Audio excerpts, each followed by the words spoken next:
Cool.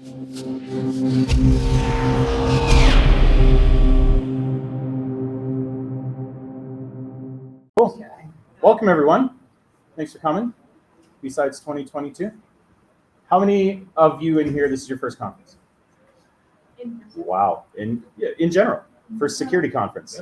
Yeah? Cool. Welcome. So I am AJ. I am the managing director of Syntax Security. Our mission is quite simple. We play games and we have fun. And in the same vein, we'll teach you something about security along the way. I have my developer here, Nathan, who has done an amazing job taking my initial prototype game, posing all of the AJ off of it, and then making it actually a whole lot better than it originally was. So today's session, we're a little bit condensed for time. So for what it's worth, the true game really plays out over a couple of hours. It gives us time to sit, talk, and explore the scenario. Really don't have that kind of luxury today because there's just so much amazing content out there for all of you to get to. I don't want to hold you up any longer than I really have to. So I appreciate your attention and your effort. We're going to get through everything just nice and tickety-boo. We actually have a whole new build of the game to show you today. So you're getting the first exclusive look of the latest version of Incidents and Accidents. I call it version 4 because the other versions were just so far behind what we built that this is just really something incredible. But before we get to that, we have some death by PowerPoint, because what's a presentation without a little PowerPoint? So go ahead. So today's agenda, we're going to talk a little bit about incident response, because I want you all playing from the same sheet of music. So we're going to cover the 6 main outcomes from incident response, really how the business really needs to interact with incident responders, what they need to consider as they're building this plan and they go forward. So we're going to be talking a little bit about that. Then we're going to get into the gameplay. So like I mentioned before, we're a little condensed on time, so we can't get a full proper game because there's just too much cool stuff in here to show you. So we're going to run it a little more like a game show and less like a hands-on. So traditionally in a smaller group, we'd have a bit more of a hands-on thing. This game does scale well to that size, but again, just for the shortage of time, I want to make sure we have a chance to explore a little everything. So we're going to do it a little bit more game show and a little bit less Dungeons and Dragons. But it's still going to be good, I promise. If not, well, don't tell anyone. So it should be okay. So a little about me, AJ. I got some letters beside my name. Some of them are probably set to expire soon enough. Nathan here is actually a former student of mine when I was teaching back in the day, and is now a world-class developer who's helping me put this all together. Overall, I'm an information security geek. There really isn't a lot about information security that I don't find interesting to some extent, except maybe risk and compliance. But I did my time in those areas, and the paperwork is vital to security programs. The compliance folks, they play a really, really excellent role in the business. So in the game sessions, the full game sessions, there is a role for compliance to play. We do bring them to the incident response ideas because they have such a vital place to be within it. Other than that, super into other things within information security and super avid gamers. So if any of you like to play, if you like to have a good time, hit me up later. We'll find something to do and we'll enjoy it. So why are we here? Simple, we're just here to have fun, right? Like there's so many good presentations out there, so much good content, and we're just here to have a good time. We're here to have fun, learn, explore, network, and socialize. All these people that you're sitting here today, we're all attached to the industry in some way, whether it's your first security conference, maybe you're here for your multitudes of security conferences. There's a lot of people in this room, all of whom have very interesting opportunities. This is an opportunity for you to kind of sit and chat and network with them as well. So we're going to be having a good time with that. So today we're going to have an incident. And in most cases in a business, you're never going to get a heads up that you're about to have your Friday ruined and your Saturday ruined and maybe the next month or two ruined with post-mortem meetings. So today, huzzah, because we're having fun at a conference. Yeah, something bad is going to happen to a company. Fortunately, none of us have a real strong stake in it. Nobody has any shares of it or anything like that. So the impact is completely fictional. But the scenario is real. Everything that is conceived here that we're about to talk about today was born out of this has happened and could happen, and the logic all holds up. So again, don't worry about it. If you're feeling a little bit like, oh, the impact, don't worry about it. There is no real business, no actual ones and zeros were harmed in the making of this. But our goal is simple. We want to resolve the incident and get the business back online.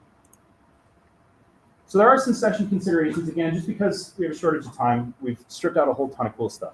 It's really cool. I can't wait to tell you about it at the end. As with new technology, though, this is beta. This is a beta test. You're all beta testing this today. So welcome. Thank you very much for the effort. But welcome to the bleeding edge. So sometimes things go horribly wrong. We're not anticipating any of those bugs today. We went ahead and squashed most of them when we were working through this. So I didn't have the music. That would have been a good idea.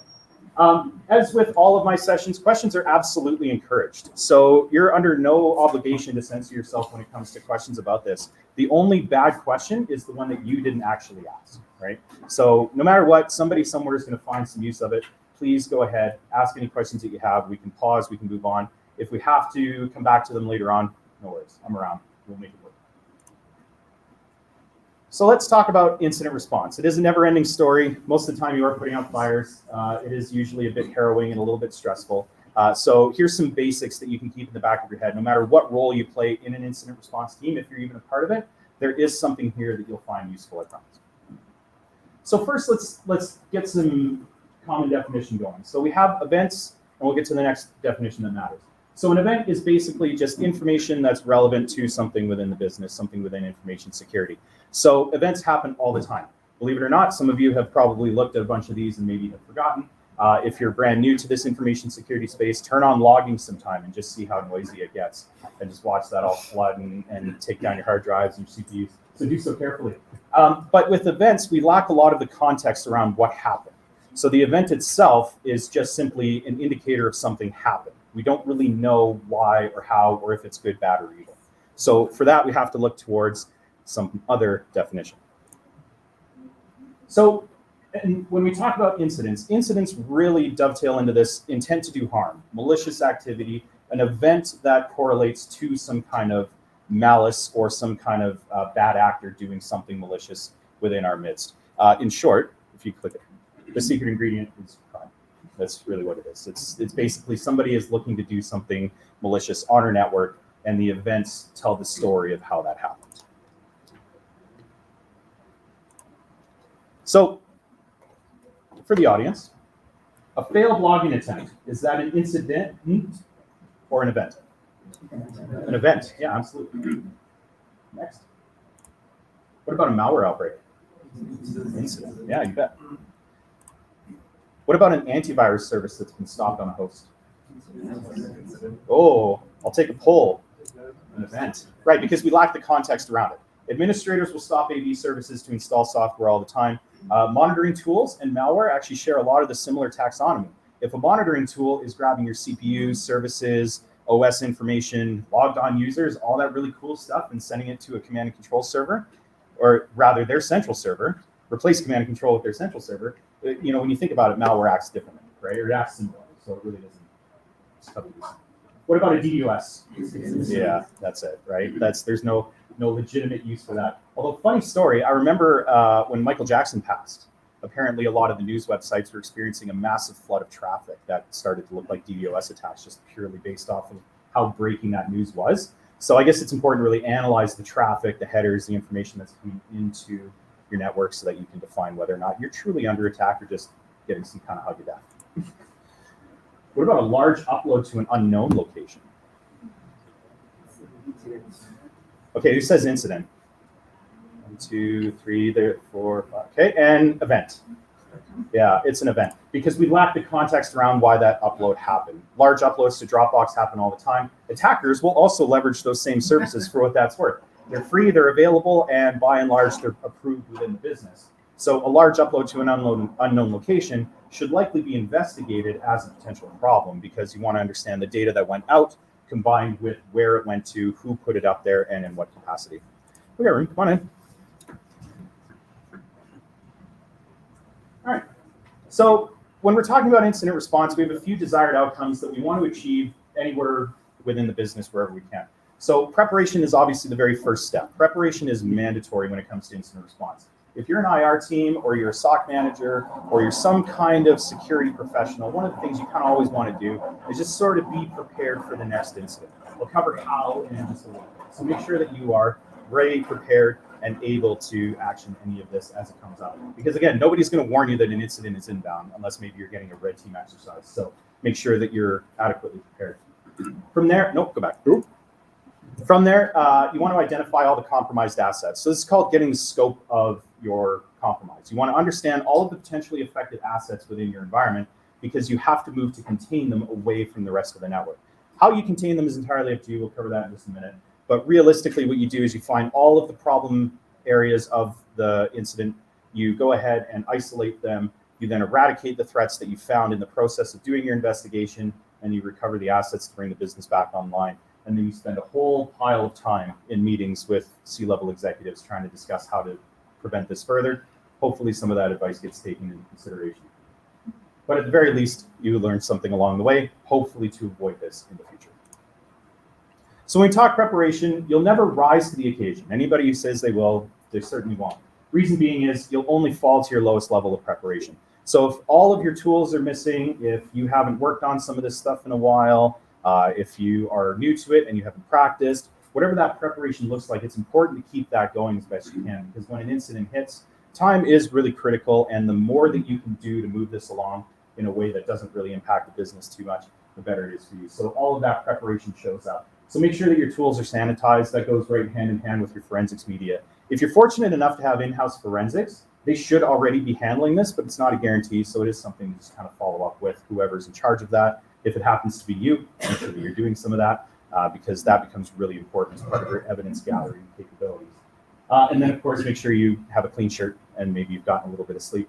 Incidents take a while. Incidents, I remember locking myself in an office once upon a time ago for 12, 14 hours working an incident at a client with ransomware. And it started to smell like a petting zoo pretty quick. So definitely coming with a clean shirt was really good. This is actually a really important one. I want to highlight this one specifically, documentation available in multiple places. How many of you have a documentation repository inside your business? That's actually a bigger number than I thought. Yeah, cool. So how many of you have that documentation replicated in different spaces in the event that that central repository is somehow down? Yeah, that's more like it. So having that resilient documentation, because your standard operating procedures in an incident, those are what people are going to be following, and those are what everyone's going to defer back to when it comes to your training and your development. So make sure that your documentation is available in different places wherever you can. Make sure it's up to date in both directions. Whatever that looks like within the business, make sure that you're following that. So with regards to identification, it's quite simple. You're going to get it from many sources. So the initial genesis of an event can come from a phone call from somebody through help desk. Hey, I went to this web page and I'm starting to get all these weird redirects and now the request won't complete. Hey, I went to go install this tool and the antivirus software turned itself off and now I have this problem. So you're going to get all these notifications from all these different directions. It's important to be aware of where those can come from and keep an eye on them. For any of the SOC analysts in the room, identification sources are primarily alerts and they're very noisy and they're tedious to follow up. So I do appreciate the work that you do. But when you're looking through any of those alerts, try and correlate some of them to some of the others. If you're seeing some activity on one host and some other activity on another host, but it kind of looks like it might be connected, don't be afraid to pull on that thread, because that really goes a long way. But the long and short of it is you're trying to catalog the entire scope of the problem. And the reason for that is so that you can document where the entire scope is, because the one thing with incidents is you're going to run into a lot of panic. You're going to run into a lot of everybody wants to set their hair on fire and try and resolve the problem as quickly as possible. Finding all of the mess and documenting it in a way that's clear and ambiguous, flexible within your incident response plan, and available to your incident responders is going to make a big difference whenever you're trying to get this work done, and especially in a hurry. So once you've found everything, we now move to containment. So this is where we isolate the assets away from the network. So there's a few ways to do it. Each business is different. Some people straight up can unplug the network cable and life's good. Others have to create some kind of special network routing in order to make it so these can't phone out to the internet. But anything that you can do to isolate these devices from your network is vital. But you still need to be able to get in and manage them, because some part of your investigation process is going to require you to probably put some hands on a machine in some way, shape, or form. So whether that's through forensics, whether that's through some kind of console where you're going through and mining some of this information, depending on the asset, you might just move right to eradication recovery where you just pave it for more of it and move on. It's all dependent on the business. But whatever you do to contain your assets is really, really important. One thing though, you want to avoid powering down any assets if you possibly can, because a lot of the attacker surface lives in memory. So you can lose that RAM if you power it down and it doesn't come back on its own. So if you can avoid powering it off, that's great. Sometimes it's easier said than done. In a lot of cases, you might get an incident and I panicked and shut down the computer. Okay, well, so in that case, you can either move to forensics if you have the skills in-house, or you can start to work on it through some other way, but just isolate it from the network and move on. So eradication, this is where you're getting rid of the threat to the organization. So because you've contained the threat, you now have isolated all of the potential backlash that can come from it. So if your attacker is still latent in the network, They might go, hey, I'm still here, and they'll thrash your backups, or they'll make the damage worse, or maybe they'll leak the data. Whatever you can do to minimize that is always useful. So with regards to eradication, you're closing any network backdoors you have. One that gets missed quite frequently are automated tasks and scheduled jobs, cron jobs, scheduled tasks in Windows, any automated scripts that might be there. So you want to look for some of those. Just because it looks like it might be legitimate doesn't mean it actually is. So you think about something like a scheduled task that's set to upload a copy of a database to Dropbox. I don't know why you'd ever configure that from a business standpoint, but let's say that exists. Don't ignore those kinds of things, because that might be somebody put that there as a temporary solution and now the attacker's abusing it, or the attacker put that there for you and they're continuing to leverage that. So always look for the automated jobs. Very, very easy to miss. Any firewall rules, it's not common that firewalls are going to get popped. I mean, they're usually pretty robust. But if somebody puts some custom firewall rules in there that you can't track down, make sure that what are these for? Let's power them down and see what it does to the business. That's a tough conversation to have in a boardroom, by the way. So you kind of have to come ready to go with, we don't know which rules are ours and which ones somebody else might have put there unauthorized. So you might have a bit of a boardroom battle in your midst on that. So remove any unauthorized firewall rules if they exist, especially if they're too permissive. That's going to go a long way. And then recovery. This is the best part. You get to bring everything back online. Apparently that didn't show up, but this is just make sure everything looks good. Sorry. But basically, when it comes to the recovery phase, this is where you're bringing everything back online. One important note, the data custodians have to, the data owners have to sign off on the data and the service being properly configured and ready to go before you bring it back online. Now, in most organizations, they might defer to the IT team, who are usually the data custodians. But let's say you have a credit card data breach and the finance department is the one who has to sign off on that. Make sure that they get a chance to look at everything that's in there, verify that all the apps and everything attached are working as expected. The data has the integrity it needs before you bring it back online and roll it back into the business. So that step can take some time. Be ready for that. For what it's worth, the recovery tends to take the longest in a lot of cases, but your backups, your restores, everything like that, that's the next part that gets along there. And then the lessons learned. Again, hopefully everybody learned something in the midst of the incident. So what did we learn? The post-mortem meetings, they're long, they're lengthy, they take forever, and a lot of times you have to repeat yourself. Just be ready, right? So if you are the incident responder and you're going into these meetings, be ready to answer a lot of the same questions multiple times. Depending on who your audience is, you might have to keep those tidbits very, very short. So just be aware of who you're talking to at the time. One of the things I like to talk about is never advocating for dismissal. Full stop, shit happens, right? So unless somebody is acting truly maliciously, like an insider attack, let this be an HR decision. This isn't your decision to make, unless for some reason you're incident response in HR, which, maybe see if you can find somewhere that'll let you work with fewer hats. So in that case, I always just say, these are the facts, and I present those in the incident report of this happened, how much of it, to what assets, here was the impact, and that's it. And I let the decisions happen to other people where that's their entire job. So very, very important. That's good. All right. Yeah, coffee, donuts. Hopefully y'all brought some. This is the point in the time where I normally have a break, but obviously we're a little short on it. So hopefully y'all brought your own, and away we go.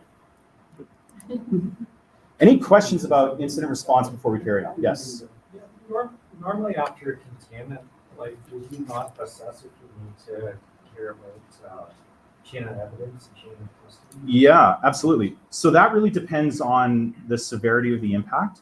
And if you can determine who or what kind of got to that. If you want to pursue any kind of law enforcement action, or if your lawyer or your insurance company say, hey, keep these isolated until we can send our investigators, then that's it. So if you have an insurance provider, defer to your coach. You'll receive like a breach coach who will help you through that. And if they say, yeah, leave those contained until we can get Mandiant or something to come do the forensics, then that's the way it goes. In which case, then your incident is in a bit of a holding pattern. So it's important to be able to bring the business back online without those assets in some way, shape, or form if they've been compromised, because it might be a week, 2 weeks, 3 weeks, who knows, before they can get to you.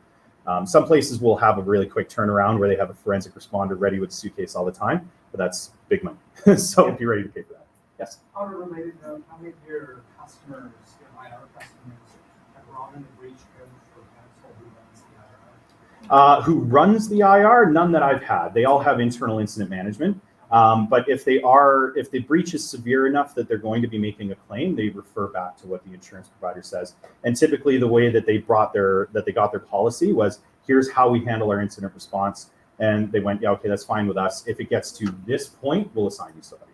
So in that scenario, they assign a breach coach who then they act like the incident, kind of like a guest incident manager, if you will. So they'll come in, they usually have a lot of expertise, a lot of visibility into what's going on. They might have alternative connections to, like if it's a ransomware situation, they might know ransomware negotiators if you can't get the data back, whatever that looks like.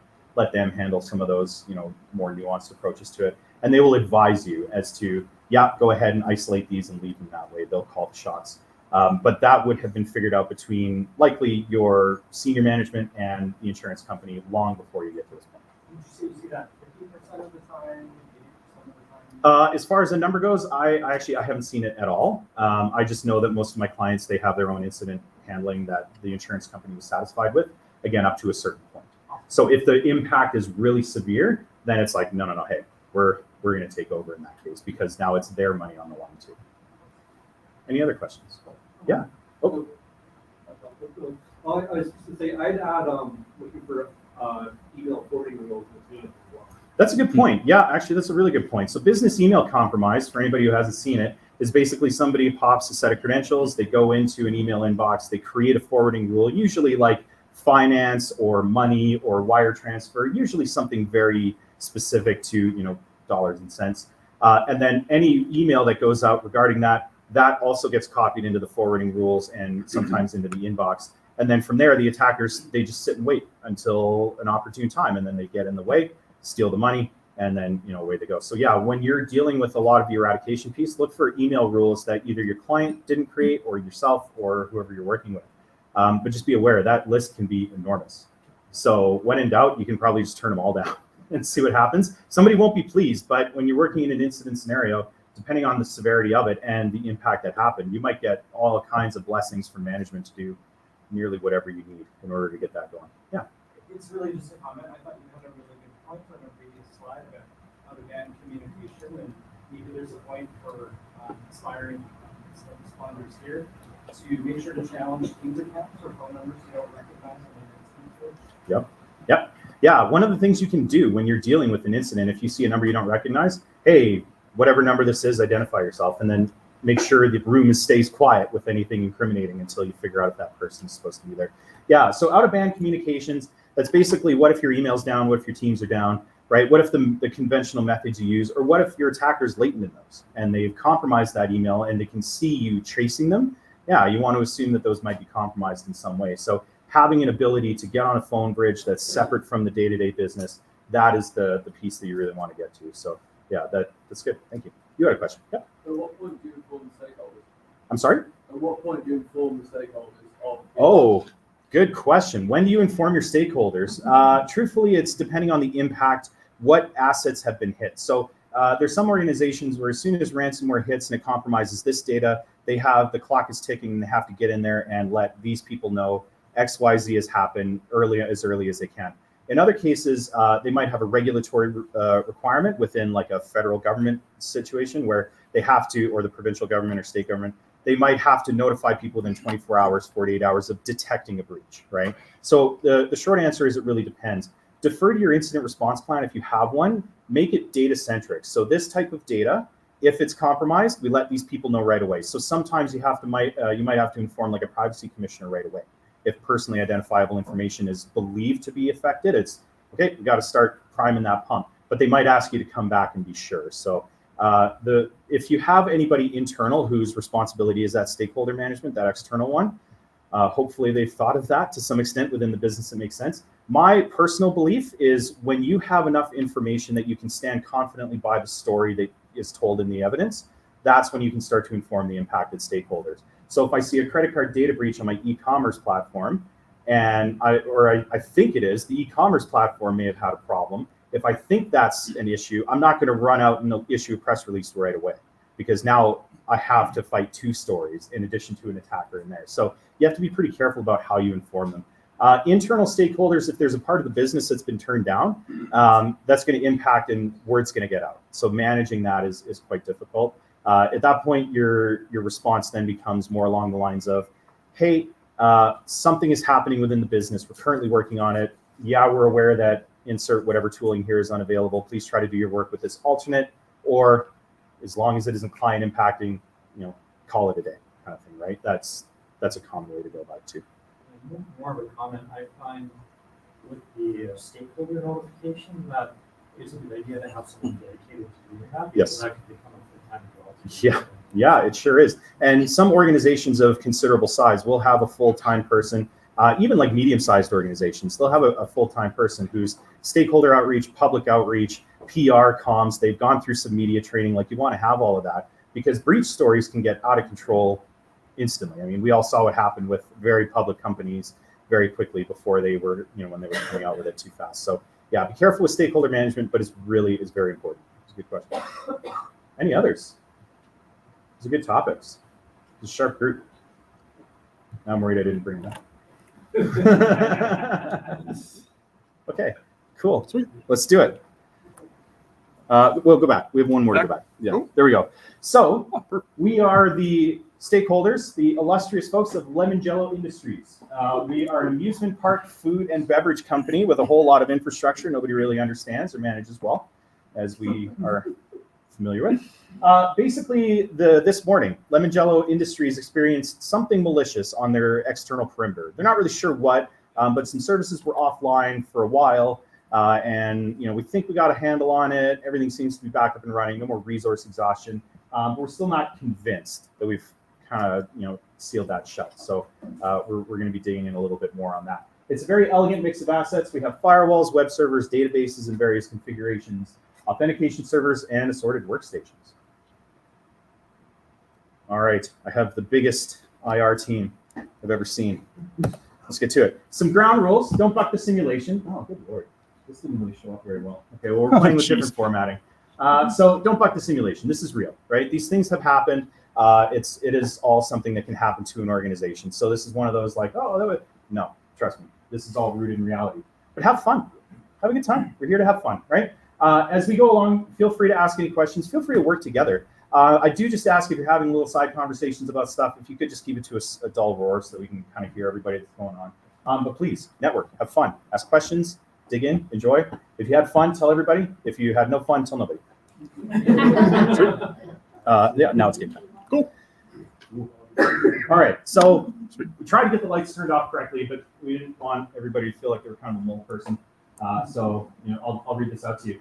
So today's scenario is rooted in reality, but we keep it fun for everyone. No prior incident response experience necessary. Please feel free to ask any questions, explore the incident network, and most importantly, learn something, everything you find interesting. Today, we're Lemon Jello Industries.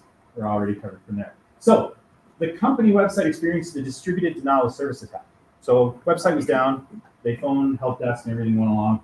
We got it all up together, everything was good. It exhausted a bunch of resources though, so there was some downtime from it, but nothing that the business couldn't recover from. It just sort of rolled into the cost of doing everything. But the company's founder, Leonard Lemon Jello, the ever paranoid former tech CEO who has now started his own food and beverage company for carnivals, isn't convinced that the attack is fully mitigated or that it wasn't part of some other nefarious actions going on.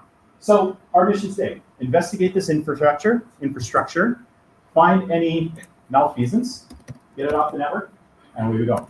So we have asset statuses. Everything that you're going to see here, you're about to see a network diagram of this environment. The asset statuses have different colors. So whatever's rated purple, we don't know whether it's in trouble, good, bad, ugly, it's unknown. Anything in the white has a vulnerable status, meaning there's some kind of gap, some kind of thing in there that might be worth considering. Anything in red, compromised. Popped, we know it to be sure, we know it to the truth. Anything that we have in yellow, recovered. Blue is is secured, everything's back to blue. Anything with the black coverage has been scorched, meaning we've cleared out the mess, everything has been eradicated, but it hasn't yet been recovered. So if we went ahead and paved over it, if we did some kind of horrible bombardment, whatever that looks like, we've gone ahead and gotten rid of everything, but we now have to restore the systems accordingly. So originally we were going to split up into different groups, but that's going to take some time. This is a small room, and we're all sort of occupying the space anyway. So let's just have one big group of incident responders, right? Let's lean into it. So everybody's responsible for different parts of an incident traditionally. But again, just for the interest of time, I want to keep an eye on that. Yeah, okay, so we're doing good. Okay, so just so that we have everything well in hand, we're going to be working through this in a little bit more of a measured fashion, although we're still going to keep it fun. As we go through, any questions, feel free to ask. Let's do it. Yeah. And it's not displaying. Where's our network diagram? Somewhere where I can see it. Any bugs or features, I promise. There we go. Just took a little coaxing. There we go. All right, cool. Maybe zoom in a little more for everyone to Yeah, I can't really tell from here. Yeah. Right, so we have a lot of unknowns. These are the blue. Okay. Yeah, these are the purple. Yeah. So this is when that's the case. Right. All right, so from here, we have a series of assorted assets of mixed understanding. Basically, everything is in a bit of an unknown state. We're not quite sure because remember, all we know is that we had a distributed denial of service attack this morning. So that's all we know about. Resources back online, things are good. We're trying to look for stuff. So one of the things we can do in identifying, actually, I'll posit this to the group. Where's a place that we can look if we want to find a lot of information about the traffic inside of our network right away? Yeah. Firewall logs. Show me firewall logs. Firewall logs. Pay no attention to the man behind the curtain. He has a great mustache. He does. Thank you. It's part of the appeal. We're working on an avatar. That's right. That's it. Yeah. Which is bizarre because we have blue team tool, right? Looked into firewall logs. So let's dig in a little further. What are we likely to be looking for? So remember, our management team has come to us and they said, I'm not convinced the attack isn't still ongoing. What are some indicators we might need to look for inside of the firewall logs that can give us some indication of we have a problem? Beacons. Sorry? Beacons. Beacons. Can you talk a little bit more about those? So, Yeah. Who said that? There you are. Looking all over the place. Yeah, so a beacon is basically just it's a ping that creates the evidence that we have that there is some problems within it. So what might we be looking for with regards to beacon traffic? DNS. What about DNS? Yeah. Yeah, absolutely. So because DNS traffic tells us where where everything is headed, we want to combine some of the beacon activity, as in we want to see any frequent requests to DNS traffic that really stands out. So in this case, how far back do we go? Because DNS traffic, if anyone's looked at DNS logs, you could be looking at it for an hour and get a billion records without breaking a sweat. So how far back should we go? If we experienced the attack this morning, how far back should we be looking, do you think? 48 hours? Yeah, that's fair. Be there a while, but we can do that. Yeah. Okay, so let's do a 48-hour query of the DNS logs for any beacon traffic, because I bet you we'll find some in there. Well, you would hope. And so there are various tools and everything that you can have inside of your organization that really helps do this at scale. Bro, Zeke, and Rita are a winning combination that are open source and widely available. So those will work really, really well if you're trying to find some of this beacon activity. The other thing that you're really looking for is weird DNS like domains. So domain-generated algorithms are just examples of domains that have really weird kind of naming conventions to them. None of them make sense because a lot of attackers might be a little bit obvious, right? They use those domain-generated algorithms. They're hard to stamp out, but they can be easy to spot if you know what to look for. So when you're doing any kind of mining for beacon traffic, you want to start to look for any kind of the weird and wonderful. You can probably ignore the Googles and the Dropboxes and everything like that for now. Could we not use a threat list to eliminate all false positives like Google, DNS, Cisco, and all that? Yeah, if you have a threat intelligence feed inside your tooling, you can absolutely turn that on and away you go. Oh, couldn't we? Oh, yeah, we can do that afterwards. How did we do? 48 hours of beacon traffic analyzed. One of the web servers was found to be sending out some weird traffic. So we still can't confirm or deny whether or not we have anything malicious here, but we have a web server that's sending out something that we just can't understand. So I'll posit it to the group. Do we want to keep mining some firewall logs, or do we want to look somewhere else? Scan the server. What's that? Web server. Do you have a question? No. No? Okay. Yeah. All right. Let's go mine our web server. So can you zoom in on the web servers now? Yes. Setting up to multiple IP addresses. Oh, good question. So in this case, with the multiple IPs, yeah, you're right. Like that could be multiple command and control servers. For the sake of the scenario and for everybody here, it's only going to one. Yep. I'm sorry? DNS flux attacks coming onto our server. No DNS flux attacks in this scenario. Nope. But good question. Did you put it there? It's still up there. There we go. Scan the web server. Asset is found to be compromised. So we ran a vulnerability scan against this, and we found some open vulns. And then we went ahead and looked at some of the traffic and some of the connections that went through. So we have a busted server. Yes. So that was communicated over Android, but Wireshark the network right now to see.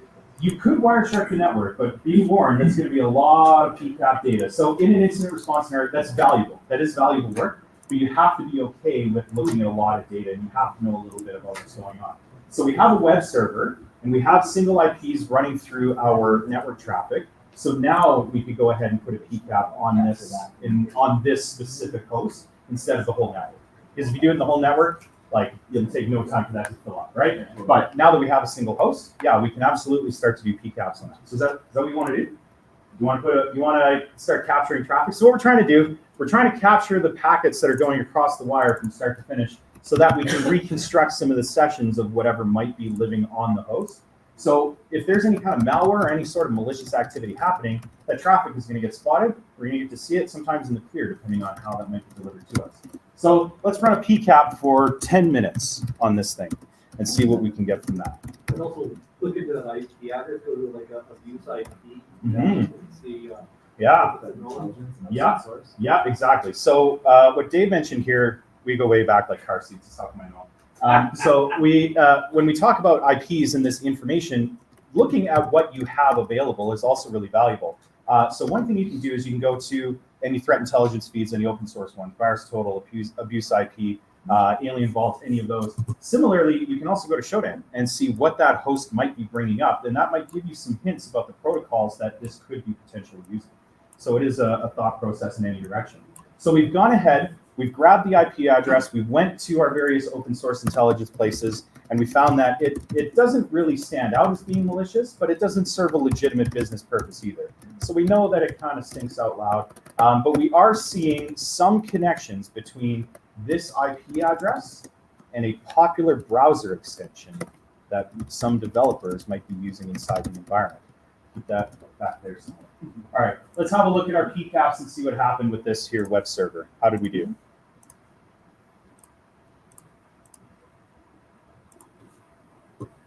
Packet capture was started on the web server for 10 minutes. That's a good long time. The other web server was found to be emitting similar network traffic. Uh-oh. So we have a couple of other web servers that are showing up similarly. Yes. Can we contain them now? Can we contain them now? Yes. If we find something and we move to contain, you have to be careful though. So in this scenario, yes, we can. But if we're worried that the attacker is still latent in the network, or if we're a very large organization with a lot of resiliency, containing this might be a little bit more difficult. So you might want to come at some of that containment in a bit of a measured fashion so you don't accidentally tip off your attacker that you're onto them and then they ratchet up the attack. In this scenario, yes, we can go ahead and contain. So do you want to contain those two web servers? Yeah, let's go ahead. We'll kick them off the network. So when we go through our firewall network configurations, instead of allowing these to transit back out into the internet and back into port, we just simply say, hey, firewall, anytime these two servers are talking, you go ahead and sinkhole that traffic. Let's see how we did. Web servers are isolated from the rest of the network. Huzzah. So we're in. Okay. So these two have been contained, which means now the spread of whatever was in here has been limited. But attackers only ever hit one or two spots, right? Yeah. Always. Yeah. So knowing that we saw some malicious traffic on our web server, think about e-commerce systems and how some of them might be configured. E-commerce systems typically have a web-facing internet presence that is shot at all day long, and they might have specific pathways into the environment in very, very specific connections. Think about maybe a database of some sort. What do we want to look for there? I was going to say, should should we be scanning the backup and then trying to isolate it in case it's still spreading? You want to look at the backup server. Well, in case, I mean, if it's clean and this is still an incident and it's still spreading, Yeah. keeping your backups isolated would allow them to not be compromised. That's a good thought. Yep. What's that?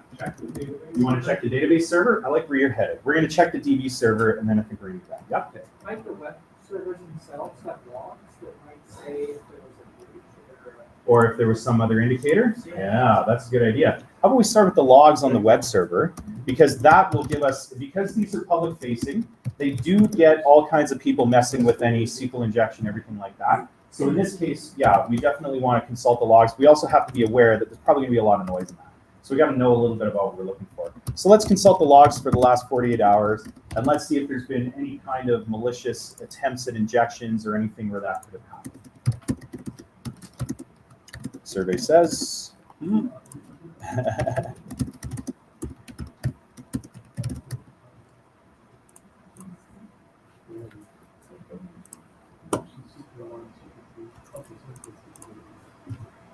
Logs from the web servers from the past 48 hours were analyzed. Communication was found between the backup servers. So we have comms. That would help with that. That also lends credibility to our database problem, because if the databases are backed up from the same servers, that might be worth considering. So let's go ahead and investigate the database servers while we're at it. Sure. So if we can zoom in on those, where did they go? Here we go. So we have a prod SQL01. It's a mirrored database with SQL 1 and SQL 2. So a mirrored database is basically everything that holds true on one is going to hold true on the other. So prod SQL 1 is our primary database for e-commerce information. E-commerce being things like credit card data, personally identifiable information, anything else useful in that regard. So because these systems have communications with our web servers, it's absolutely worthwhile to go ahead and consult. We'll start with SQL 1, because you can't look at all the servers all at once. Unless you have tooling in which to do so. And Lemon Jello decided to buy printer ink instead of Bonafide SQL. So we're stuck dealing with doing this piecemeal because that's just the way he rolls. So let's take a look at prod SQL 1 and see if there's anything suspicious or weird or showing up that might be indicative of potential compromise.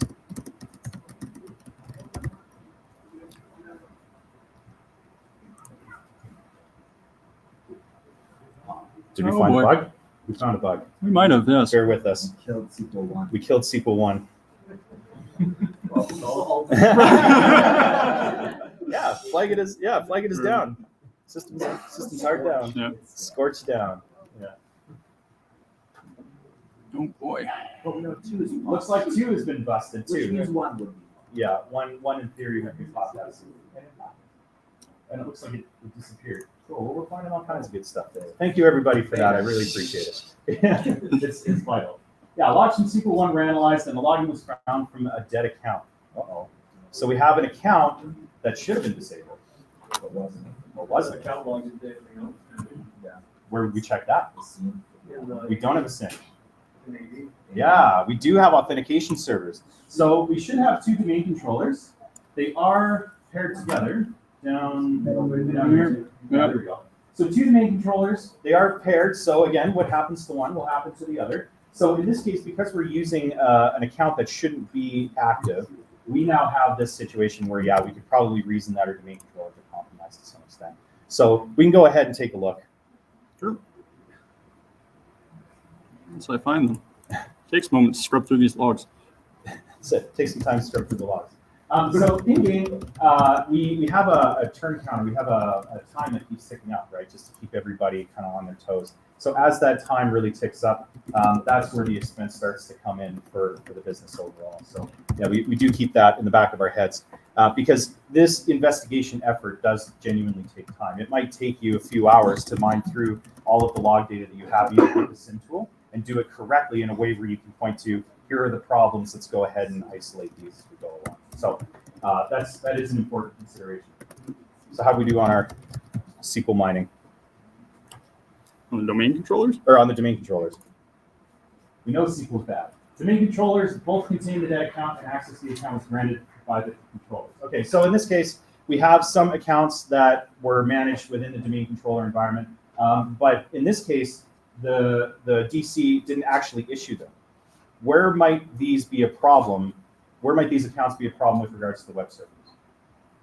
Local accounts? Yeah, like local admin, right? So that is something to keep in mind with incident response. Just because your attackers didn't actually get into your domain controller environment and create new accounts doesn't mean that they didn't necessarily create any problems down the line. So local admin accounts are all over the place inside of an environment. They're everywhere. And most of the time, the passwords haven't been changed since the environment was stood up. And for what it's worth, you actually can't turn those down in most Windows environments. So the local admin accounts were the main culprit of this in this scenario here. Okay, so let's take a look at, okay, so we know our domain controllers are good.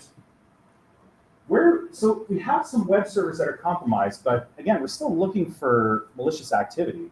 So one of the things we have to keep in mind is we have a whole pile of workstations under here. And some of them do different things. Some of them belong to developers who have the ability to communicate with nearly everything. Some of them belong to system administrators who have the ability to really communicate with everything and do something malicious. And others, well, they're just simply workstations for people who maybe just need to put some ones and zeros into a computer from time to time. So what about our system administrator workstations? Would it be worth investigating any of those? Why would we go looking for some of that? Privileged accounts. Yeah, that's a very good point. Yeah, because we saw a local admin account was used on the controllers in some capacity or another. So let's take a look at our sysadmin workstation. Can't remember which one it was. It was workstation 4. 4 was finance. Okay. Yeah. Yep. Then yeah, whatever the sysadmin one was. Manager? Nope. The sysadmin one. Yeah, Oh, there we go. Sure. Prod workstation 2. Always consult your network maps. Always consult the network maps. Yeah. So we're going to take a look at our system administrator workstation.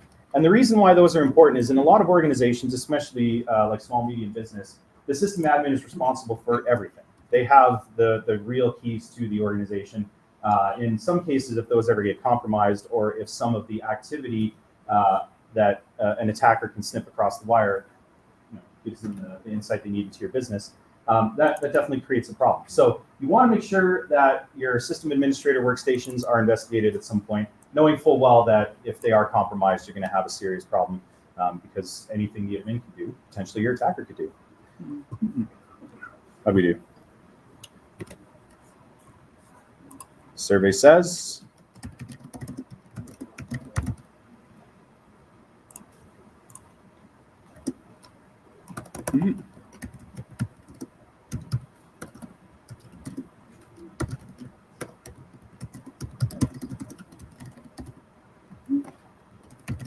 Was white again? Vulnerable. Yeah. So there's some vulnerable. So I mean, you can argue that domain controllers are pretty much always vulnerable in some capacity or another. So yeah, really, in this case, the white is just vulnerable. Actually, no problem.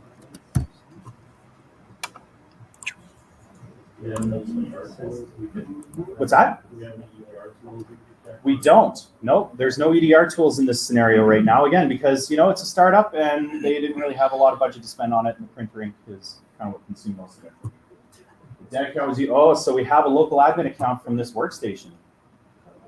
Uh-oh. So for all intents and purposes, our sysadmin workstation has been compromised. So I'm going to shed a bit of light on how this might have happened.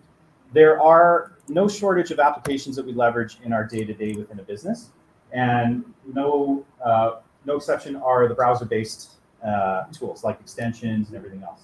So one of the things that you want to keep in mind when you're dealing with any kind of software inside your organization is this understanding of these are the tools that we have. We're aware of who owns them and who manages to keep them up to date, what they do, what assets they touch, what data they have, and everything else associated with it. So this system administrator here, their workstation has been compromised. So what should we do next? Now that we have a very, very high value target that's been hit, what do we do?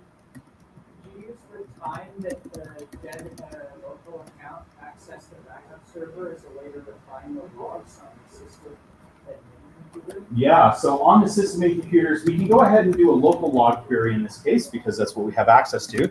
So we run some local logs. and with the specific account information within the time frame that we have. And that gave us some information that was pretty useful, which was essentially this account, this workstation has gone ahead and started doing a lot of reconnaissance activity kind of all of a sudden. So we now have a situation where this one is doing a lot of research into the organization without kind of the permission that it needs to, or in a way that's really outside of what's expected.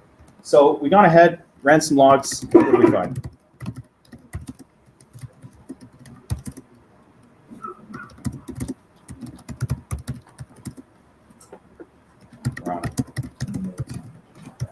What's that? We know it's not an internal threat. We know it's not an internal threat. Nope, this is not an internal threat. So when we talk about insider threats, yeah, you do have to be careful, especially if it is an administrator who's gone rogue. I promise you I wouldn't subject you to that.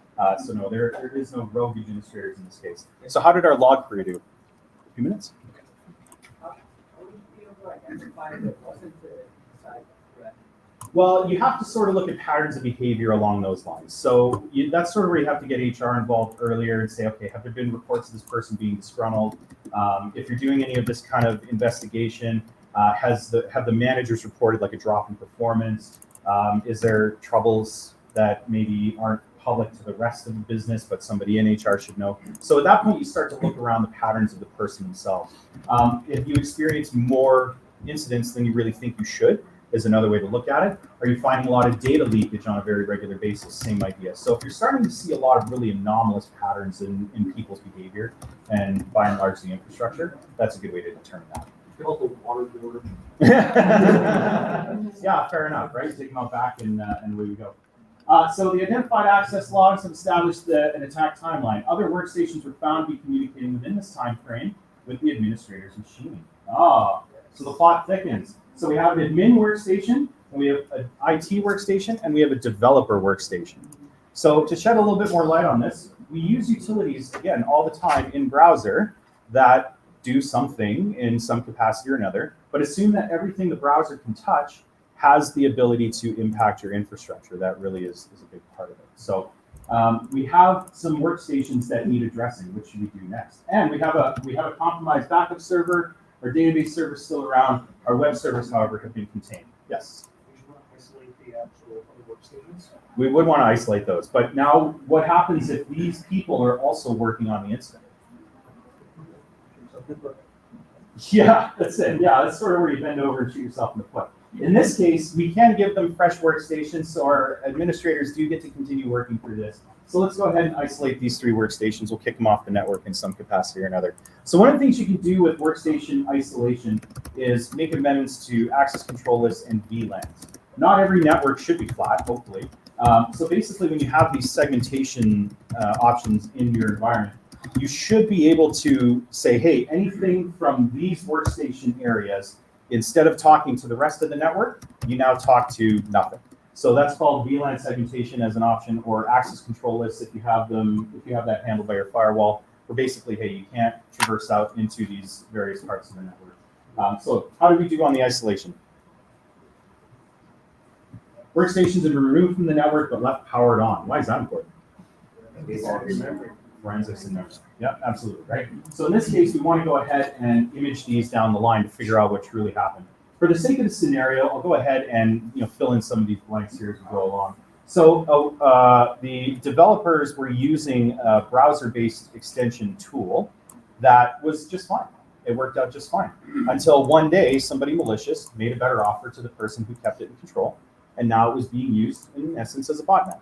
So a lot of the distributed traffic that we were starting to see came from affected hosts within this browser-based environment. So because this went rogue, because this was evil, a lot of developers of these tools will intentionally harvest a lot of extra data without you knowing, in some cases, so that they can run diagnostics and everything else on their various tooling. So this is why it becomes really important to kind of manage the assets and the underlying tooling that you have in the environment, because it's in that capacity, in that blind spot, that you can actually really get a lot of various activity. So these were actually the source of the breach. It was these 3 that were the problem. So we have 3 workstations. They're successfully isolated, but we still have a database server and a backup server, and we still have potentially some other workstations that we need to investigate. So in our game, we'll fire the ability. Scroll up. No, it's on this side. Oh, it's on that side. Okay.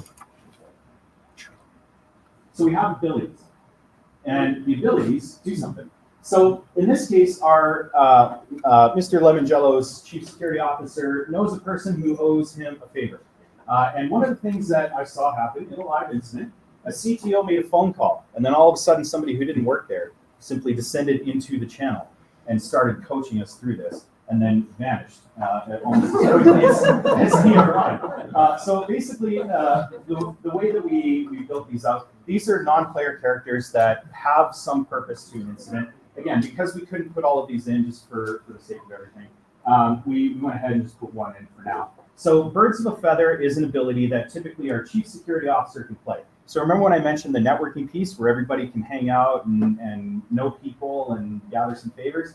This is one of the reasons why. So if the business is comfortable bringing in somebody who is external to the business and willing to kind of keep a good secret, we can go through that. So we'll go ahead and we'll see if there's anything that we might have left behind in our investigation process.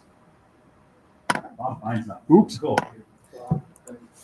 Thanks, Bob. Yep, that's it. And as quickly as he arrived, Bob has vanished into the ether, and away we go.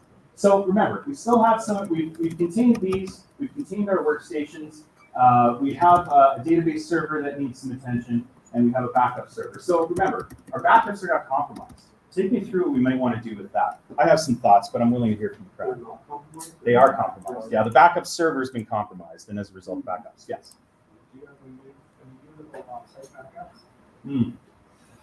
No. Because those are expensive. Those are expensive. We have a consultant who said we should have those. So the report says. Yes. So that's really important to consider. If we can roll this to a last known good backup, that's really, really valuable and really helpful. One problem that I've seen with this, though, some organizations might not have been aware that they've been compromised. So because this was a browser extension that suddenly went bad, we've been using it for quite a while, so we don't really know last known good backup. And in most cases, I've seen ransomware accidentally get backed up too. Yeah, and that's always a really fun conversation to say, sorry, hopefully all that data is still there somewhere.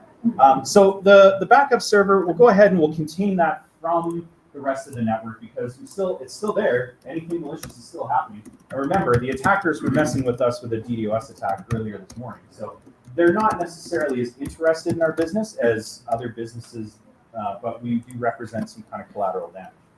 So let's see how our backup isolation goes. Let's see the pop-up. There we go. I still don't see the pop-up. I don't either. One moment. Un momento. Yeah, that's how bad it went. Does that mean the backup went? Yeah, that's right. Yeah, being self-aware. No, it's our timeout. Oh, sorry.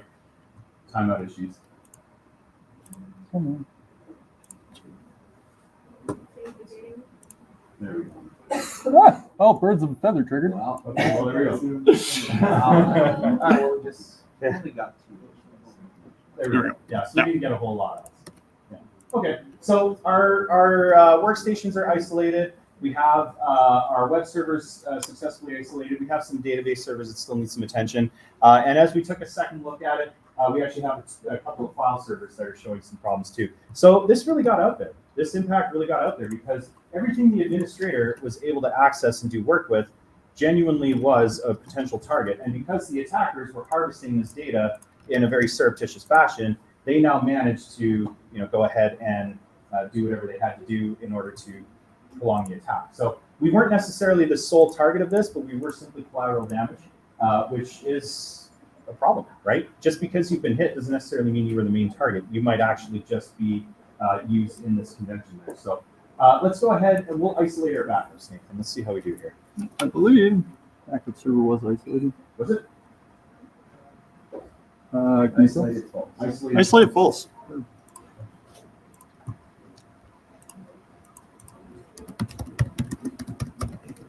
So was the DDoS, was that the extension just going bad, or was it a distraction? Right there. So the distraction scenario in this case is the DDoS was there to keep our security teams busy, fill up our logs, and hide some of these tracks while they harvested data, exfiltrated it out into the nefarious nether, and again, just overall malicious activity. So our backup has been isolated. Our server is now contained. We still have a SQL box that needs containment as well. So let's go ahead and roll that one.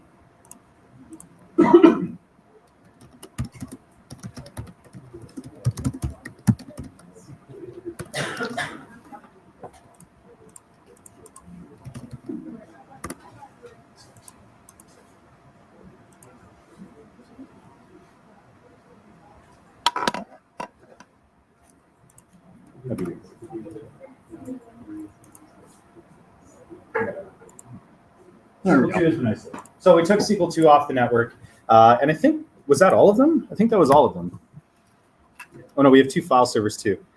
Yeah, so terminal servers. Right. Oh, so 2 terminal servers. My bad. So terminal servers, for anybody who hasn't seen it, they can host a whole series of applications in there. Those applications are largely available to everybody depending on how the server's configured. So again, anywhere the administrator could go and make configurations, there are some possibilities. And because multiple people had access to this browser extension, it stands to reason that those could be there too. So let's contain those servers. Mm-hmm. Sure.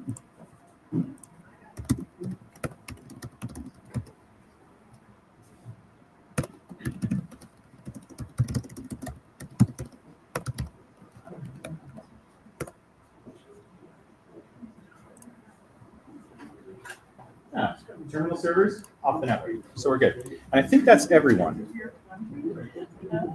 Yep. Yeah. Okay. So when we talk about eradication, remember we have to close all of the back doors. So we've gone ahead, we've contained everything, we've identified the full scope of the breach. We have to contain all of the assets, which we've gone ahead and done. But now we have to go ahead and eradicate everything. So in a traditional sense, that would mean finding any malicious backdoors, scripts, anything that have been deposited by the attackers. In our case, just for the sake of the scenario, basically because it was just a browser extension, we now realize that these 3 were sort of the main culprits. So with regards to workstations, most organizations will take on a bit of a pave and replace idea because it's just simply easier. It's been re-imaged. We know these images are secure. Everything's good. But you can't really do that with servers all the time. Some certainly you sure can. Others, not necessarily as much. Because that data might not be as resilient. In some cases, the backups are certainly corrupted and no good, so you can't always restore from those. So when you go to do server rebuilds in the eradication phase, or sorry, as part of the recovery phase, you want to make sure that goes ahead as swimmingly as it can. So any configs that you can save, anything that you can do, that's gonna be good. So let's go ahead and pave and replace our administrator workstations there, or all of our workstations. Let's nuke them from orbit.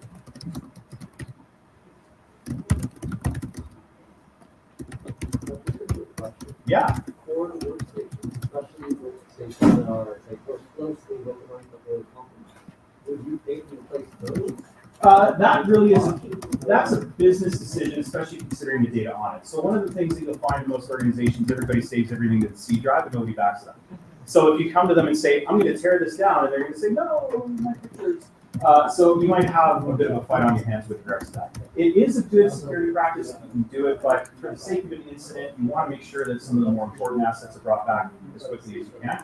But yeah, that said, if they're connected to it, the administrator went to it, a lot of people might just say, yeah, hey, you got this work done in the last couple of months. We're gonna out of an overabundance of caution, we're gonna give you a brand new workstation. So certainly not a bad approach. Cool. How do we do on the pave and replace? Well, they've been paved. Workstations, however, data was not saved, and personal preferences will need to be rebuilt. So there was a bit of a collective scream that came from the various parts of the administrator workstations, but they'll get over it. They're paid to do so. Okay, so now,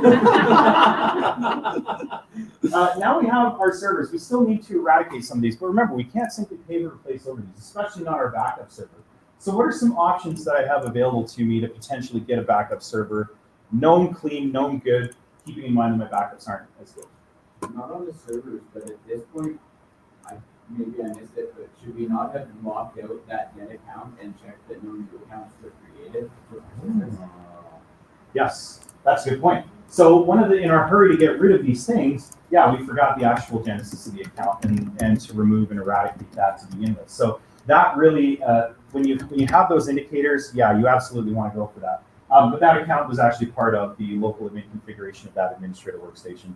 So it kind of went with, yeah, so but absolutely. So if you're using local admin accounts, if you're using any of those, you want to make sure that those are changed. If you can lock them out entirely or remove them, that's great. But yeah, disable, make sure that they can't do any further damage, absolutely. Okay, so with our backup servers, what are some options that we have available to us that you think we could do to rebuild some of those? Is there a cloud backup? Yeah, in this case, Lemon Jello had heard of the cloud. So we don't really have it's not a resilient cloud backup necessarily, but some of the backup configs were stored in the cloud. So we have to rebuild the server, the operating systems, and everything else, but some of the configurations that went into it, we managed to keep those pretty resilient. So let's see how that went. How did that go?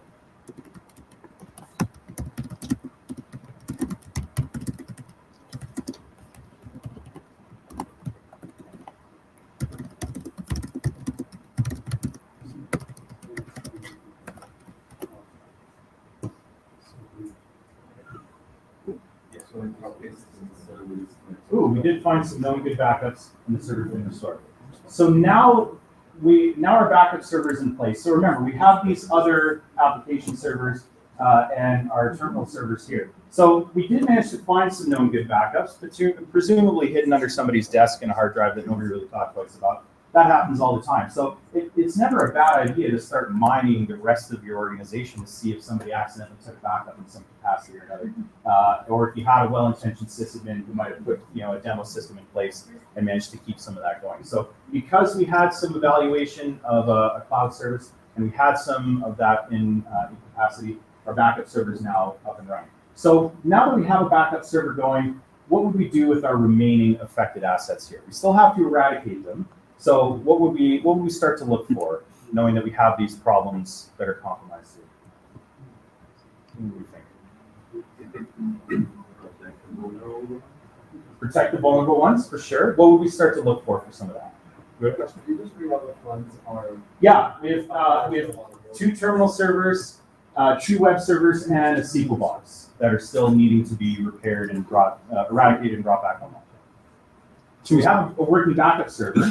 And for the sake of the scenario, some of these will have actually been kept through that process as well. So we could leverage the existing known good backups, again, provided that we can confirm.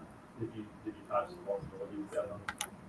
vulnerabilities? Did we patch the vulnerabilities? Right. So in the process of investigating our terminal servers, we actually found a couple of vulnerabilities that could lead to it. The attacker didn't exploit those. But do we want to bring a vulnerable system back online after a fresh incident? No, probably not. So why don't we go ahead and patch those 2 servers before we bring them online?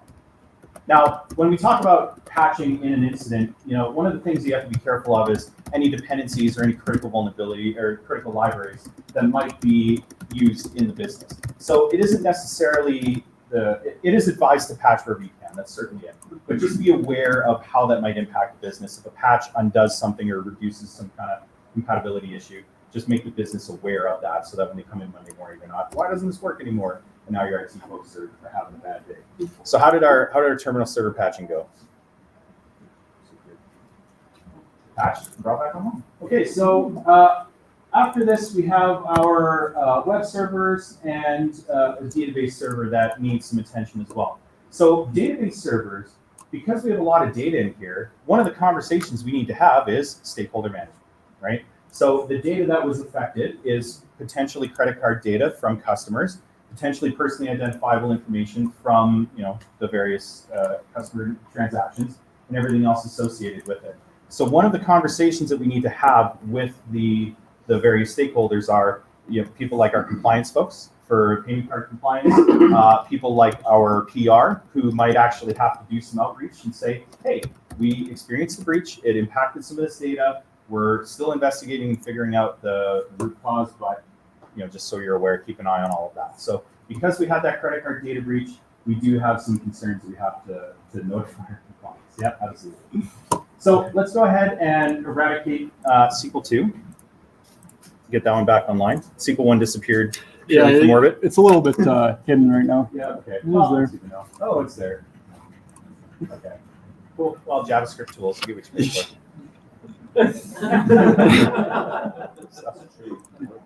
Yeah. So let's take a look at SQL 2. Let's see if we can get it eradicated and brought back online.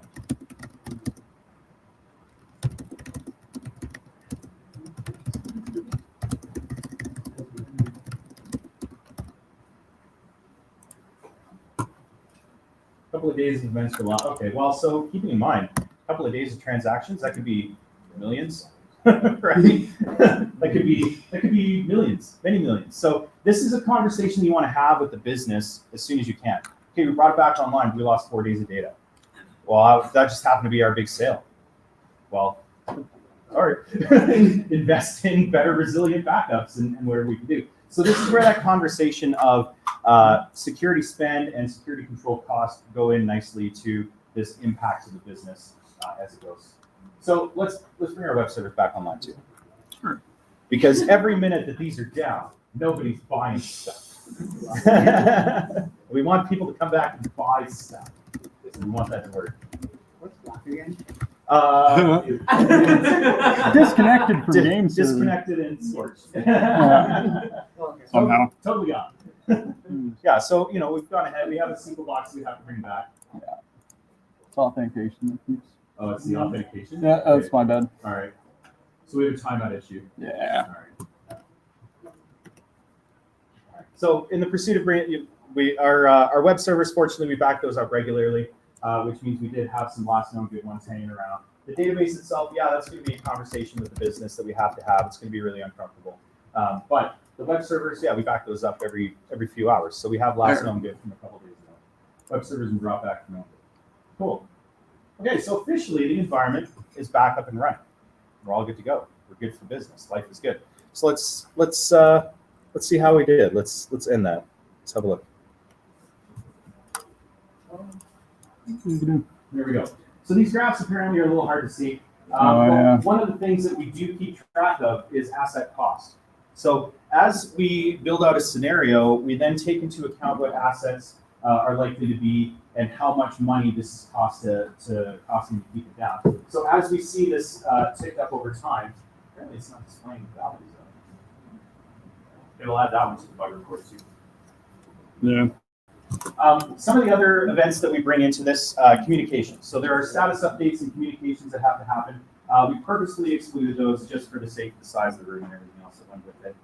But in a traditional incident scenario, constant communication with the business, the stakeholders that are affected and involved in your incident response, that's really crucial. So we keep tabs on those, as well as any events and everything that happened in game. And because this was a compliance impacting event, but we aren't attesting to PCI yet, we actually don't have to technically notify them. However, our acquiring bank is going to come back and say, hey, so we heard you had a breach, and here's a new compliance standard you have to attest to. And by the way, the insurance for the service that you have might now start to go up as a result. So it is important to keep in mind that some of the compliance affected stuff is going to turn into a problem. Any questions at this point? Go to the presentation. Oh, I did have a question. I was going to ask you. How Yep. long, as you say, let's check these. How long do you think that type of response would take? If we had to do this kind of like the point defense, the initial on the initial assets, yeah, that would probably take the better part of a couple of days to get that done. And especially because the business is down and it's affected by this breach, and then understandably you have some senior leaders tearing their hair out. You have to spend a lot of time kind of running the human element of incident response too. So a scenario like that, again, depending on the tooling that's available and the skills of the incident responders, probably could have cleaned that up in about a day if you had everything lined up nicely. If you didn't, it might be a couple months in some cases before that all comes back online in the way that it matters. So the short answer is it depends, but that's where your skills, your tooling, your training, and your processes really come in. So let's debrief. This is the lessons learned part. So it's I appreciate the patience on the buggy nature of the new game. It was we did some play testing, but obviously there were a few things we still got to work out. So I appreciate your patience on that. Thank you so much. But one of the things that we like to advocate is practicing these concepts. However you do a tabletop exercise between you and your business. That's really the core of it. But just practice, because as you can see, these things take time, they take effort, they take energy, and they take those skills to be refreshed. So make sure that you're practicing them regularly. And given that this was a simulated incident, no real business impact happened, but this is rooted in reality. And incidents can come from any part of your business, and you just have to be ready for it. So keeping your teams kind of well hydrated and capacitated is a good way to do this. But the costs and the impact of the incident, that in and of itself, that can really depend, because if you lose your entire credit card database and that data has to be rebuilt, that's expensive. If I lose a week's worth of transactions, that can be very expensive. If the penalties from that come down the line, that really stacks up too. So in some cases, a breach can actually shut your business down. And in other situations, you might lose up to 20% of your customer base, maybe even more than that. So it is important to keep those things in the back of your head as you're working through this, because your stakeholder management, communications, efforts ongoing, you want to make sure that those all align with what's best for the business while also trying to get everything back online and protecting the data as best you can. All right, so everything we couldn't get to. So we have a very full featured game. It certainly doesn't look like that right now, but I promise you it's there. Some really cool stuff is in game and has been built. So we have an asynchronous game event instance. So everybody could log in and play with their phones or with their laptops or whatever else. So if we have more time, that we would have been able to troubleshoot a lot of that connectivity and everything else that went with it. So in private sessions, you're able to actually dial into a shared instance, events pipe to you, and you have things that need to happen that you get to move along in the game as well. We did put in some in-game messaging, so yeah, we will keep a lid on the trash talking between the various teams. No, this is an opportunity for marketing to sit there and talk about whatever it is you got going on. But we also introduced an office worker NPC, and this is designed basically as a way to keep firing tickets into the incident, because that will happen. One of the things you have to keep in mind is your business still needs to run, the lights need to stay on, the water needs to keep running. So making sure that you have a process in place for you four work on this incident, you make sure this stuff gets dealt with, anything of this capacity, address it immediately, anything else, tell them to wait till Monday, right? So having that ironed out is important. So our office worker NPC is designed to showcase that those conversations do need to be happening. We do have automated attackers inside the network. That is available with the blue team mode, just because we didn't want to leave that latent in the network. That's evicting an attacker inside your network is quite difficult. So we wanted to make sure that that wasn't anything to worry about. And of course, robust defense and threat mechanisms. So basically what we do is we take in security information, including the controls that are associated, come up with a number for how defensible that asset is, and the attacker now has to rise above that in order to be successful in compromising it. So a lot of really cool mechanics in there. And because it's a very small footprint for infrastructure, we can shove this into any environment. Basically, we can run it on a potato chip. So some cool stuff on the way.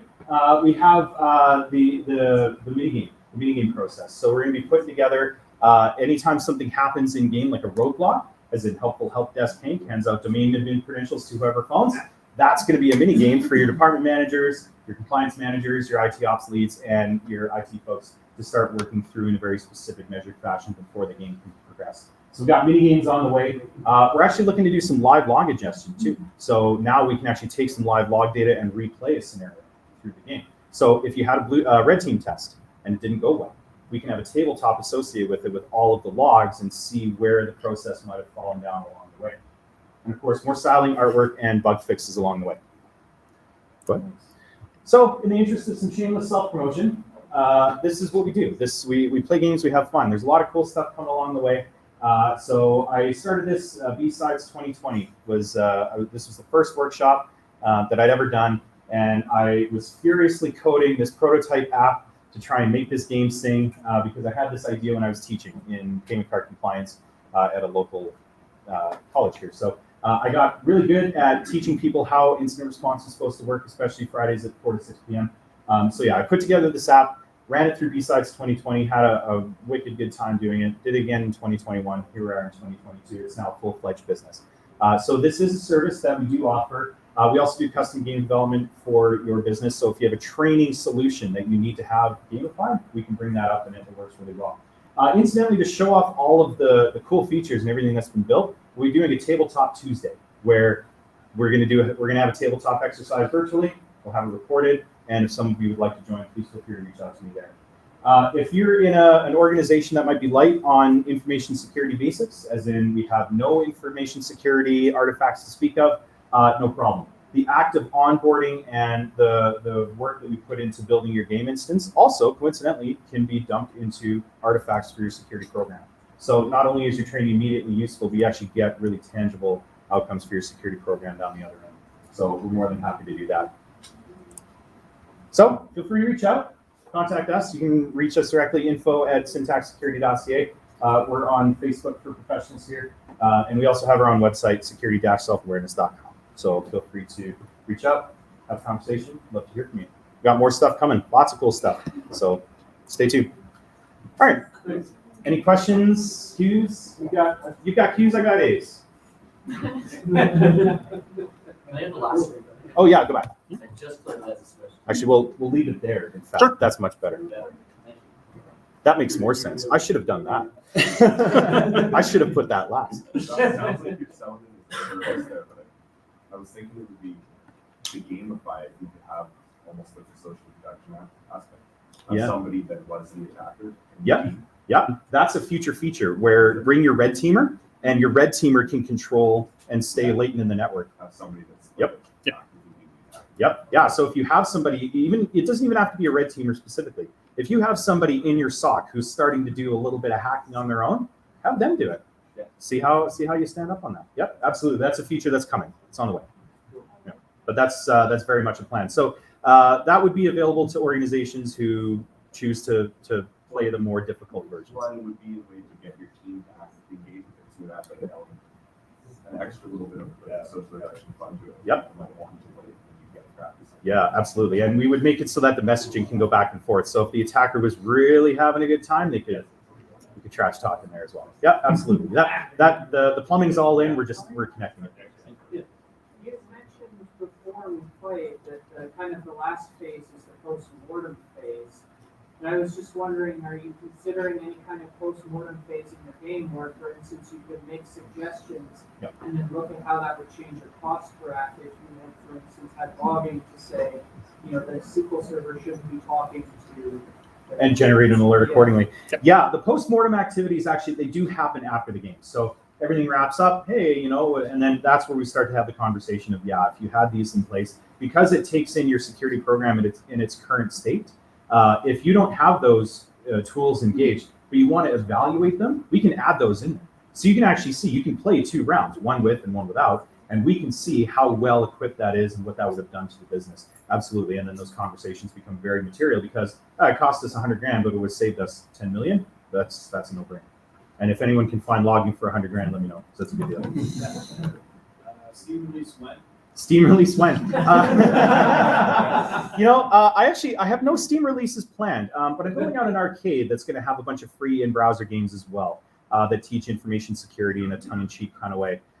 As far as this being released on Steam, we'll think about it. We'll do some kind of consumer version of what that looks like. I think actually just leaving it in browser is probably going to be where it goes, though, because not everybody has a Steam client. Not everybody's allowed to play games at work. But hey, if it's a browser and we're learning something, well, that's a whole different. We're not playing. We're learning. That's a different thing. So yeah, I think what we're going to do is we're going to put it in a way that people can consume it in a way that's useful without kind of giving away all the secret sauce. Any other questions? Yes. So at the beginning you said it didn't have to be an incident responder to play the game, which I knew not. Did you learn something about incident response? Good. Which is good because I'm a user experience researcher. Oh, cool. Anybody who wants to Yeah, UX is important. Yeah. Really important. But what if they just missed a major step? Like, can you correct them? Yeah. in any way, or- Yep. So I take the position, if they have an incident manager, I become the omnipotent incident person. But if they don't have an incident manager, then I take on the role of incident manager and I help guide everybody through all of the steps so nothing does get missed. Does it matter what order they do the steps in? Does it affect the outcome? Yes. So if you try to recover the asset before you get rid of the threat, then yes, the threat is still in the environment, and then you have the situation where they're just going to reattack you. So we do go through the steps in a very measured fashion, but every business does handle it very differently based off of the types of assets that have been compromised. So small handful of workstations, just move on with our lives, get rid of it, and then away we go. But some of the more critical servers or some serious information or pretty damaging breaches, they're going to go through those steps in that similar fashion. But again, each business has unique incident response plans. Some businesses have no incident response plans. That's a common thread. So really, it just boils down to it's kind of an ever-evolving problem. The business wants to get back online right now because they're losing money. It's a tough conversation to have as like, hey, the attacker's still here. We have to do something about it. So yeah, everybody does it a little bit differently. But for example, I couldn't get them to shut down a web server at 3 o'clock in the afternoon that we had confirmed was compromised, because well, it isn't compromised so badly that we're losing money. So let's wait until after we're done making it, and then we can shut it down. That was a real conversation I had to have, and sadly, a battle that I had lost. So it's just the way it goes sometimes. But those are that is an optimal way to do it. It takes a while. It's slow, but it works. When you develop this game, No, there's no bad questions today. They're all good ones. Companies have some incident response plans. Yep. Do you generally find that they have the same steps or in the same order that they do things in, or is it down to the individual responder and how they do their investigations about like what resources they would consult first? Or Yeah. So the short answer is companies will have, it depends. They will have a mix of both. I was once very firmly named, like name and phone number in the incident response plan. And it was basically, if evil, call AJ. That was just sort of how it went. And I didn't have a weekend for about 2 years. So that is how some of those are built. That's not a really effective way to do it. A lot of incident response plans should include who to contact under what capacities, how to contact them in a lot of situations, and what types of, how the incident is supposed to be managed. So it should be very unambiguous who's in charge, who can tell people what to do, where is all the information, where is all of that, and then evaluate it correctly. We can code those into the game as well. So if somebody is looking to test their IR plans, that is the design. So we can take all that information, a security person will look at it first and see if there's any holes, because we wrap the scenario around the gaps in the IR plan, as well as the threat case that would be facing the industry. So we really take into account your information and your security program in its current state, build you an instance of it, and then the attacker has found their way through it, and we can see where the resiliency is and how well your team performs. Any other questions? Yeah. When you guys are working with organizations, do you find there's also outcomes and maybe helping the business plan or budget on things they should spend money on and aren't? Or is it more just an education outcome? Both. The short answer to that is both. So one of my clients, their marketing team actually beat the threat intelligence feed. So they found something before the threat intel feed after coming to the training, which, like, I'll take it. That's really cool. But other clients that I've had, we found some pretty severe gaps. And as a result, I actually said, I'm going to hold back this report until you have a plan, because I don't want to fail you on this. I want you to know that you did well. You just have this problem. And then so they put them in the risk register. They had plans, ownership, and some of that underway. Then they got the report that said, here's all the problems. And then an asterisk that said, as of the time of this report, this is now being actively addressed. So a lot of organizations will lean on the outcomes from this game to figure out where the clear gaps are. Are we communicating with our partners well? How do we even reach out to them if we're stuck? What does that all look like? So that is, the outcomes are really quite real, and they do elicit real change in the business. Plus, marketing is into it, so I'm good. That's fine. Any other questions? Yeah. Have you guys looked at any kind of, so for an MSSP, a blended environment, where say you have a client and an MSSP? Yeah. So have it built in so you guys can have both entities existing and handling their Yeah. So the NPC section, that's where we put your vendors. So if you have vendors that you call under certain pretenses, they go in there. And if you're not calling them when you get to that certain impact, that becomes a gap in your response plan, because not everybody knows if evil is this bad, call your MSP. And the idea being, if the MSP wants to come to the session, we're more than happy to have them. But most MSPs are a little bit hesitant to do that because for insert variety of reasons here. So it is one of those, it is an option. Nobody's taking me up on it